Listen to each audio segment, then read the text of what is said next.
नमस्कार, दिन भर की बड़ी खबरों में आपका स्वागत है। मैं हूं अंशिता श्रीवास्तव। आज इस बुलेटिन में बात होगी भारत जोड़ो यात्रा के 59वें दिन की, हिमाचल की जनता से कांग्रेस के वादों की। जानेंगे हिमाचल में क्यों बीजेपी है परेशान, मैनपुरी लोकसभा सीट पर होने वाले चुनाव के ऐलान की। बात करेंगे बीजेपी और आप के बीच छिड़ी लड़ाई की, रद्द हुई आरएसएस की रैली की, और बुलेटिन के आखिर में बात होगी मोरबी हादसे में हुए चौंकाने वाले खुलासे की। लेकिन तमाम बड़ी खबरों से पहले एक नजर सुर्खियों पर। गुजरात में बीजेपी को लगा झटका। पूर्व मंत्री जयनारायण व्यास ने बीजेपी से दिया इस्तीफा। केशुभाई पटेल और नरेंद्र मोदी के नेतृत्व वाली बीजेपी सरकार में मंत्री थे जयनारायण व्यास। दिल्ली हाईकोर्ट में केंद्र सरकार का जवाब। राष्ट्रगान जनगण मन और राष्ट्रीय गीत वंदे मातरम का दर्जा एक समान, नागरिकों को दोनों का ही करना चाहिए बराबर सम्मान। राष्ट्रीय गीत के सम्मान के लिए दायर हुई थी जनहित याचिका। T20 विश्व कप से बाहर हुआ मेजबान ऑस्ट्रेलिया। ग्रुप ए में न्यूजीलैंड के साथ इंग्लैंड ने सेमीफाइनल में बनाई जगह। निर्णायक मुकाबले में इंग्लैंड ने श्रीलंका को 4 विकेट से दी मात। रेलवे ने दी राहत, प्लेटफॉर्म टिकट के दामों में किया रोल बैक। दीपावली और छठ पूजा के दौरान 10 रुपए वाला प्लेटफॉर्म टिकट दिया गया था 50 रुपए का, अब फिर 10 रुपए में मिलेगा प्लेटफॉर्म टिकट। तो ये थी सुर्खियां और अब बात आज की सबसे बड़ी खबर की। भारत जोड़ो यात्रा की रफ्तार में हर दिन इजाफा हो रहा है और आज इस यात्रा ने अपना 59वां दिन पूरा कर लिया। तो एक दिन के आराम के बाद कैसा रहा आगे का सफर और अब क्या है कांग्रेस की आगे की तैयारी, जानने के लिए देखिए ये खास रिपोर्ट। कांग्रेस की भारत जोड़ो यात्रा का आज 59वां दिन था, जिसकी भी शानदार शुरुआत हुई। एक दिन के विश्राम के बाद यात्रियों में दोगुना उत्साह देखने को मिला। यही वजह रही कि यात्रा सुबह 6 बजे तेलंगाना के मेडक जिले से शुरू हुई और यात्रियों ने सुबह के सत्र में जोगीपेट तक 13 किलोमीटर की पदयात्रा की। आज की यात्रा में खास था कि ये वही जगह थी जहां से 1990 में इंदिरा गांधी ने शानदार जीत हासिल की थी। जहां एक तरफ भारत जोड़ो यात्रा तेलंगाना में धूम मचा रही है, तो वहीं अब महाराष्ट्र में भी धमाकेदार एंट्री की तैयारियों में लग गई है। बता दें कि धीरे धीरे भारत जोड़ो यात्रा अब महाराष्ट्र की तरफ बढ़ रही है, जिसके लिए जहां एक तरफ यात्री उत्साहित हैं, तो वहीं दूसरी तरफ महाराष्ट्र कांग्रेस के नेताओं के अलावा शरद पवार, उद्धव ठाकरे भी यात्रा का बेसब्री से इंतजार कर रहे हैं और इसकी तैयारियों में जोरों से लगे हुए हैं। दावा किया जा रहा है कि राष्ट्रवादी कांग्रेस पार्टी यानी राकंपा के अध्यक्ष शरद पवार 9 नवंबर को पैदल मार्च में हिस्सा ले सकते हैं। इसके साथ ही प्रदेश कांग्रेस नेतृत्व ने महाविकास अघाड़ी की एकजुटता प्रदर्शित करने के लिए यात्रा में राकंपा और उद्धव ठाकरे के नेतृत्व वाली शिवसेना को शामिल करने की योजना बनाई है। ऐसे में भारत जोड़ो यात्रा को एमबीए के शक्ति प्रदर्शन के तौर पर भी देखा जा रहा है और आगामी बीएमसी चुनाव के लिहाज से इसे काफी अहम माना जा रहा है। हालांकि चुनावों का ऐलान अभी नहीं हुआ है, लेकिन जल्दी ही तारीखों के ऐलान की उम्मीद जताई जा रही है। ऐसे में चुनाव पर यात्रा का प्रभाव पड़ना तय माना जा रहा है। यही वजह है कि कांग्रेस की तरफ से यात्रा को सफल बनाने की कोशिशें शुरू हो गई हैं और पार्टी को राकंपा और उद्धव की शिवसेना का साथ भी मिल गया है।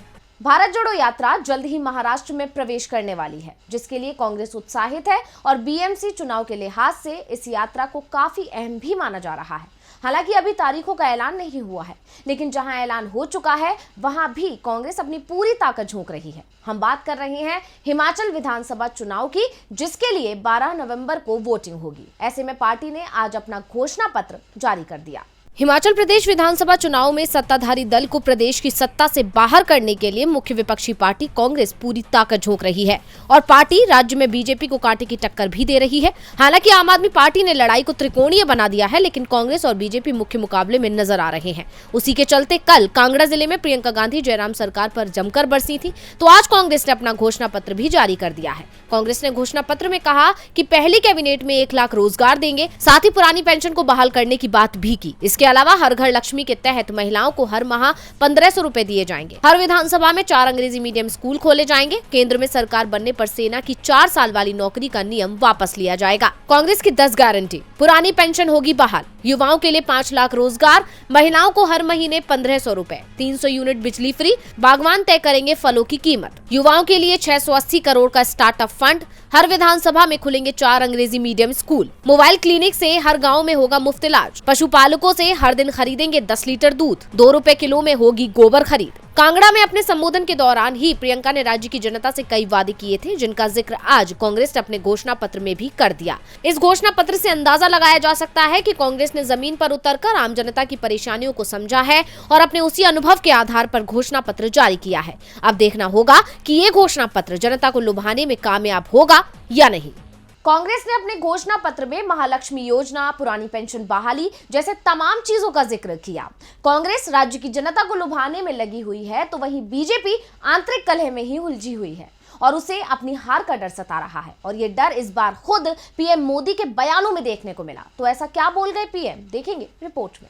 हिमाचल प्रदेश का सियासी इतिहास बताता है कि यहाँ पर हर 5 साल में सत्ता परिवर्तन होता है। इसी इतिहास ने बीजेपी को हार की कगार पर लाकर खड़ा कर दिया है। वहीं दूसरी तरफ बीजेपी के बागी नेता भी पार्टी के लिए परेशानी का सबब बने हुए हैं। ये चिंता अब पीएम मोदी के माथे पर साफ नजर आने लगी है। चुनाव की घोषणा के बाद पहली बार मंडी पहुंचे प्रधानमंत्री मोदी बीजेपी में बगावत को लेकर चिंतित नजर आए। सुंदरनगर में जनसभा के दौरान उन्होंने कहा कि कमल का फूल ही बीजेपी है, कमल के फूल पर मिला हुआ वोट उन्हें मजबूत करेगा। उनके भाषण से साफ झलक रहा था कि पार्टी को बगावत का डर है। ये वाजिब भी है क्योंकि पार्टी में सालों तक काम करने वाले नेता बागी हुए हैं। बीजेपी हाईकमान भी ये जानती है कि बगावत की वजह से पार्टी को बड़ा नुकसान हो सकता है। इसी वजह से पीएम नरेंद्र मोदी को अपील करनी पड़ रही है। पीएम ने हिमाचल की जनता को संदेश दिया कि कैंडिडेट कौन है इस पर मत जाइए। वहीं बागियों को भी संदेश दिया कि पार्टी से बड़ा कोई नेता नहीं होता। पार्टी ने यह संदेश उन 21 नेताओं को दिया है जो अकेले मैदान में उतरकर बीजेपी के कमल को हिलाने की कोशिश कर रहे हैं। इनमें प्रवीण शर्मा, बिलासपुर से सुभाष ठाकुर, बंजार से हितेश्वर सिंह, किन्नौर में तेजवंत नेगी, चंबा में इंदिरा ठाकुर जैसे बड़े नेता शामिल हैं। लोअर हिमाचल और सीएम की गृह जिले में बीजेपी में ज्यादा बगावत है। बीजेपी के लिए चिंता इस बात की है कि उनके मुकाबले कांग्रेस में मात्र 7 सीटों पर ही बागी मैदान में है। यानी साफ है कि बगावत का बिगुल बीजेपी पर भारी पड़ने वाला है। अब देखना होगा कि नेताओं की नाराजगी को पार्टी कैसे दूर करती है। पीएम के बयानों से साफ है कि राज्य में पार्टी की स्थिति अच्छी नहीं है। अब कोशिश तो दोनों तरफ से की जा रही है, लेकिन राज्य की जनता किसे चुनेगी ये तो नतीजे बताएंगे। वहीं कुछ ऐसी सीटें भी हैं जहां जनता को दोबारा मतदान करना है और वो सीटें हैं देश के 5 राज्यों की। तो किन सीटों पर होने हैं उपचुनाव और क्यों खाली हुई थी ये सीटें, देखिए रिपोर्ट। मुलायम सिंह यादव के निधन के चलते रिक्त हुई मैनपुरी लोकसभा सीट सहित 5 राज्यों की 5 विधानसभा सीटों के लिए उपचुनाव कराने का ऐलान आज चुनाव आयोग ने कर दिया। ओडिशा की पदमपुर, राजस्थान की सरदार शहर, बिहार की कुरहनी, छत्तीसगढ़ की भानुप्रतापपुर और यूपी की रामपुर सीट पर उपचुनाव का ऐलान कर दिया गया है। इन सीटों के लिए 10 नवंबर को नोटिफिकेशन जारी होगा। उम्मीदवारों के नॉमिनेशन की आखिरी तारीख 17 नवंबर है। 5 दिसंबर को वोटिंग होगी और इसी दिन गुजरात में भी दूसरे चरण की 93 सीटों पर वोटिंग होनी है। सभी सीटों के लिए काउंटिंग गुजरात और हिमाचल प्रदेश विधानसभा की काउंटिंग के साथ 8 दिसंबर को कराई जाएगी। अभी 2 दिन पहले ही चुनाव आयोग ने गुजरात विधानसभा चुनावों का भी ऐलान किया था। मैनपुरी में लोकसभा सीट का उपचुनाव मुलायम सिंह के निधन के चलते हो रहा है, जबकि रामपुर सीट पर विधानसभा उपचुनाव कराने की नौबत आजम खान की विधानसभा रद्द होने के चलते आई है। हेट स्पीच मामले में आजम खान को रामपुर की एमपी एमएलए कोर्ट ने 3 साल की सजा सुनाई थी। इसी तरह बिहार की कुरहनी विधानसभा सीट पर चुनाव अनिल सहनी की सदस्यता रद्द किए जाने के चलते हो रहा है। सहनी को दिल्ली की स्पेशल अदालत ने सांसद के रूप में फर्जी तरीके से यात्रा भत्ता लेने के आरोप में सजा सुनाई थी। ओडिशा की पदमपुर सीट पर उपचुनाव बीजेपी विधायक विजय रंजन सिंह के निधन के चलते हो रहा है। राजस्थान की सरदार शहर और छत्तीसगढ़ की भानुप्रतापपुर विधानसभा सीट के विधायक का निधन हो जाने के चलते यहां उपचुनाव कराया जा रहा है। संवैधानिक नियमों के अनुसार किसी भी रिक्त सीट पर चुनाव आयोग को 6 महीने के अंदर चुनाव कराना होता है। 5 राज्यों की 5 विधानसभा और 1 लोकसभा सीट पर एक बार फिर मुकाबला होगा। वैसे मुकाबला तो इस समय आप और बीजेपी के बीच चल रहा है, वो भी गंभीर आरोपों का। दोनों ही एक दूसरे पर आरोपों की बौछार कर रहे हैं।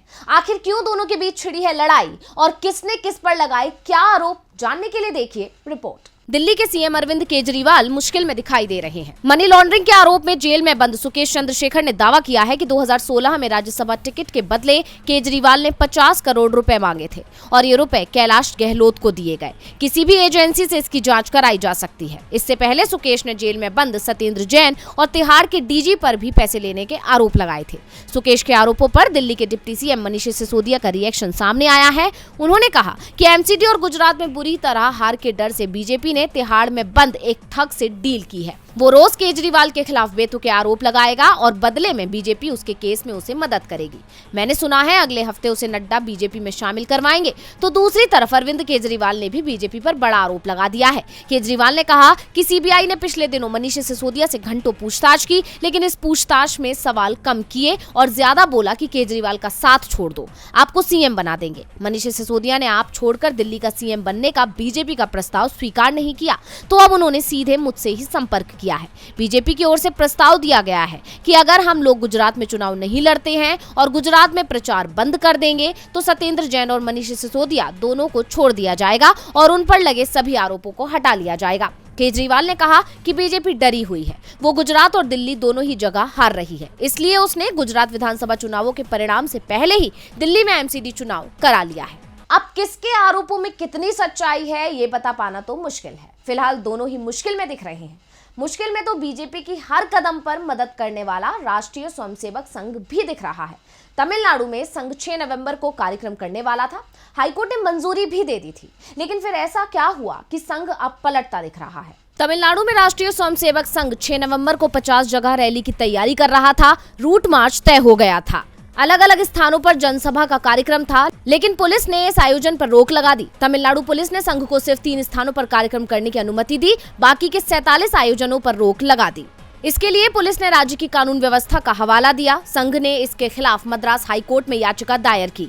हाईकोर्ट ने संघ के कार्यक्रम की संख्या 3 से बढ़ाकर 44 कर दी, लेकिन कई शर्तें भी लगा दी। शर्तें ऐसी जिससे संघ खुद ही मुश्किल में फंस गया और बाद में परमिशन मिलने के बाद भी आरएसएस को अपना कार्यक्रम रद्द करना पड़ गया है। सुनवाई के दौरान हाईकोर्ट ने संघ के कार्यक्रम पर रोक को लेकर तमिलनाडु पुलिस के निर्देश पर भी नाराजगी जाहिर की और पुलिस को संघ के कार्यक्रम की सुरक्षा व्यवस्था चुस्त रखने का निर्देश भी दिए, लेकिन फिर भी संघ को अपना कार्यक्रम रद्द करना पड़ गया। दरअसल जिन शर्तों के साथ हाईकोर्ट ने संघ के कार्यक्रम को मंजूरी दी थी, उसे स्वीकारने को संघ तैयार नहीं दिख रहा है। हाईकोर्ट के जस्टिस इलान थिरैया ने अपने आदेश में कहा था कि संघ की रैलियों में केंद्र सरकार की ओर से प्रतिबंधित किए गए संगठनों के पक्ष में कुछ भी नहीं बोला जाना चाहिए। उन्हें ऐसे किसी भी मुद्दे पर नहीं बोलना या काम करना चाहिए जिससे देश की स्वायत्तता और अखंडता पर असर पड़े। इसके साथ ही रैली में शामिल होने वाले कार्यकर्ताओं के लाठी डंडे और किसी भी तरह के नुकसान पहुंचाने वाली चीजों के लाने पर भी रोक रहेगी। मद्रास हाईकोर्ट ने अपने फैसले में ये भी कहा था कि इन रैलियों के लिए आरएसएस से शपथ पत्र भी लिया जा सकता है, जिससे ये साफ हो सके कि संघ के कार्यक्रम में किसी भी तरह की सार्वजनिक या निजी संपत्ति को नुकसान नहीं पहुंचाया जाएगा और अगर ऐसा होता है तो नुकसान की भरपाई संघ ही करेगा। कोर्ट ने ये भी साफ कर दिया था कि अगर इनमें से किसी शर्त को नहीं माना जाता तो पुलिस अधिकारी कानून के अनुसार जरूरी कार्रवाई करने के लिए स्वतंत्र हैं। इन शर्तों के साथ संघ को कार्यक्रम की अनुमति मिली थी, लेकिन संघ ने अब अपने कार्यक्रम ही रद्द कर दिए हैं। और बुलेटिन के आखिर में बात होगी मोरबी हादसे में हुए चौंकाने वाले खुलासे की। गुजरात के मोरबी हादसे में 140 से ज्यादा लोगों की जान चली गई, जिसके बाद से गुजरात सरकार विपक्ष के निशाने पर आ गई है और विपक्ष इस हादसे का जिम्मेदार गुजरात सरकार की लापरवाही को ही बता रहा है। वहीं इस मामले में जांच जारी है और जांच के दौरान एक बड़ा खुलासा हुआ है जिस पर पीएम मोदी घिर गए हैं। तो क्या हुआ खुलासा, देखिए रिपोर्ट। गुजरात विधानसभा चुनाव की तैयारियों के बीच अचानक हुए मोरबी केबल पुल हादसे ने गुजरात सरकार की मुश्किलें बढ़ा दी हैं और सरकार विपक्ष के निशाने पर पहले ही थी और जांच के दौरान सामने आ रही जानकारी गुजरात सरकार की मुश्किलें बढ़ा रही है और कांग्रेस को सरकार पर हमलावर होने का मौका दे रही है। जहां सरकार पहले ही एक घड़ी बनाने वाली ओरेवा कंपनी को पुल मरम्मत का टेंडर दिए जाने के चलते घिरी हुई थी, वहीं अब जांच के दौरान एक और बड़ा खुलासा हुआ है जिसके चलते कांग्रेस ने पीएम पर भी निशाना साधा है। कांग्रेस ने अपने ट्विटर हैंडल पर ट्वीट कर कहा, गुजरात का जो पुल टूटा उसकी मरम्मत के लिए 2 करोड़ रुपए पास हुए, इसमें से सिर्फ 12 लाख रुपए में मरम्मत हुई, बाकी के 1 करोड़ 88 लाख की रेवड़ी बटी। गुजरात के सीएम का नाम कोई नहीं जानता, सब कुछ पीएम मोदी के हिसाब से चलता है। पीएम को बताना चाहिए भ्रष्टाचार की रेवड़ी किस किस में बटी। यानी कांग्रेस ने साफ तौर पर बीजेपी सरकार पर भ्रष्टाचार का आरोप लगा दिया। दरअसल कांग्रेस ने ये आरोप उस रिपोर्ट के आधार पर लगाए हैं जो पुलिस को जांच के दौरान मिली है। दरअसल ओरेवा को पुल की मरम्मत के लिए 2 करोड़ रुपए मिले थे। कंपनी ने उसका महज 6% यानी 12 लाख रुपए ही खर्च किया था। 6 महीने की मरम्मत करके पुल को जनता के लिए खोल दिया गया था। पुल की मरम्मत पर खर्च किए गए पैसे का हिसाब किताब सब contractor Dev Prakash solutions firm के पास से जब्त किए गए डॉक्यूमेंट से मिला है। ओरेवा ने देव प्रकाश सॉल्यूशंस को मरम्मत करने के लिए सब कॉन्ट्रैक्ट दिया था।